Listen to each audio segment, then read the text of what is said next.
Bonjour à vous les formateurs, je me présente Fabien Xpili. Je suis consultant ingénieur en formation depuis près de 20 ans. J'accompagne au quotidien des formateurs qui veulent travailler sur leur pratique pédagogique et qui veulent dynamiser leur formation. Je vous propose dans cette vidéo de voir comment nous pouvons entretenir la motivation des apprenants en formation. A tout de suite.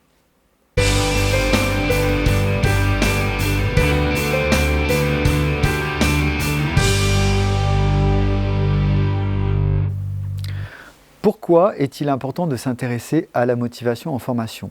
Donc déjà, dans un premier temps, il faut savoir qu'on a l'arrivée des nouvelles générations en formation.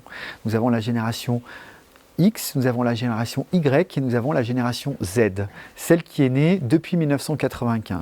Il faut savoir que cette génération a beaucoup évolué par rapport à la génération X et la génération Y. C'est une génération qui est très en lien avec l'image et qui est née avec le numérique. Donc ça va être important de s'adapter. Il faut savoir également qu'on a une évolution de la population, c'est-à-dire les méthodes et les techniques de formation d'il y a quelques années sont maintenant obsolètes et il faut sans cesse dynamiser. Il faut également donner l'envie d'apprendre. Donc, motiver les personnes que vous allez avoir en formation, c'est aussi faciliter leur mémorisation et faciliter leur acquisition qu'ils vont pouvoir développer ensuite dans leur quotidien professionnel. Nous savons qu'il y a aujourd'hui beaucoup de professeurs et beaucoup de formateurs qui sont centrés sur eux-mêmes, qui vont avoir tendance à penser plutôt au contenu plutôt que de penser à l'apprenant en face.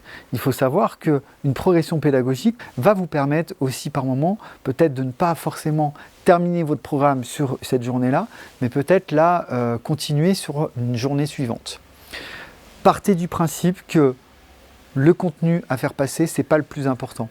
Et si vous utilisez une technique ou une méthode pédagogique qui n'est pas forcément adaptée, vous risquez d'avoir un coefficient de perte important. Centrez-vous sur l'apprenant, c'est l'élément qui est le plus important.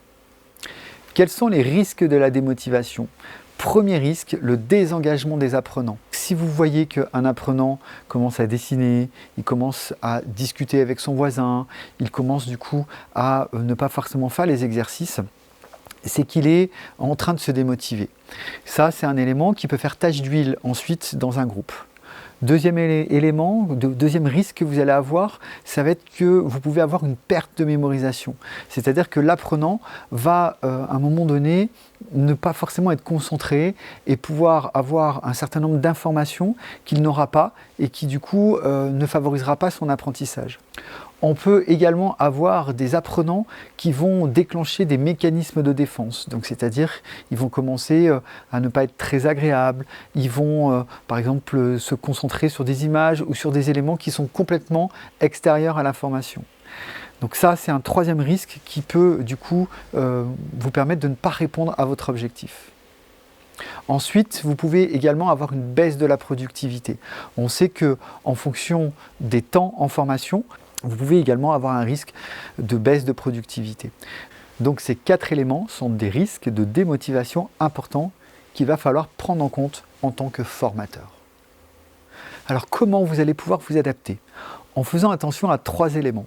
L'autonomie que vous allez laisser à vos apprenants, le développement des compétences que vous avez prévues et ce que l'on appelle la proximité sociale ou la communication. Ces 3 facteurs sont les éléments importants pour pouvoir favoriser la motivation en formation. Donc, au niveau de l'autonomie, qu'est-ce que vous allez pouvoir faire?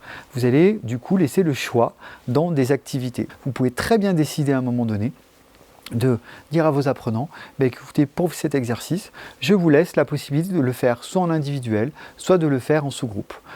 Je vous laisse la possibilité de le faire soit à l'écrit, soit à l'oral.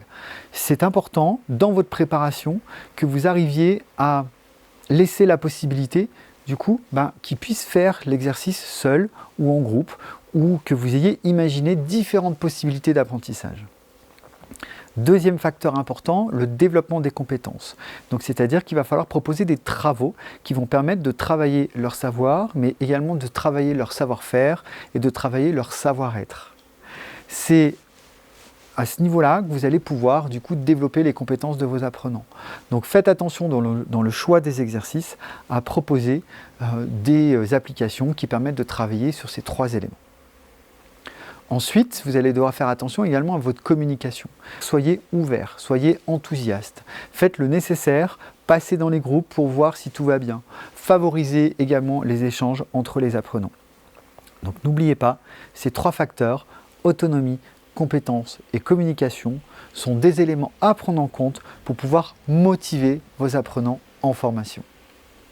Donc 3 conseils à mettre en pratique dès demain. Premier élément, développer l'autonomie dans l'apprentissage en choisissant des activités qui soient diverses et variées et qui permettent à vos apprenants de faire un choix entre un écrit, un oral, un travail individuel ou un travail en sous-groupe. Deuxième élément, ayez la bonne proximité sociale.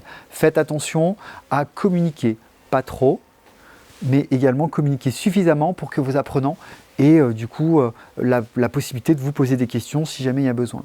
Troisième élément important, développer les compétences de vos apprenants en proposant des activités qui soient ludiques et qui les intéressent. Faites attention également dans le choix à bien observer leur comportement et en fonction du coup, si vous formez par exemple des commerciaux, si vous formez des littéraires ou autres, à choisir des activités qui correspondent plus ou moins à leur personnalité. Nous arrivons à la fin de cette vidéo, j'espère qu'elle vous aura été utile. Je vous invite à vous abonner à ma chaîne YouTube pour recevoir les prochaines vidéos, à poster des commentaires si vous avez des questions et surtout n'hésitez pas à partager cette vidéo auprès de vos contacts. À bientôt pour une prochaine vidéo.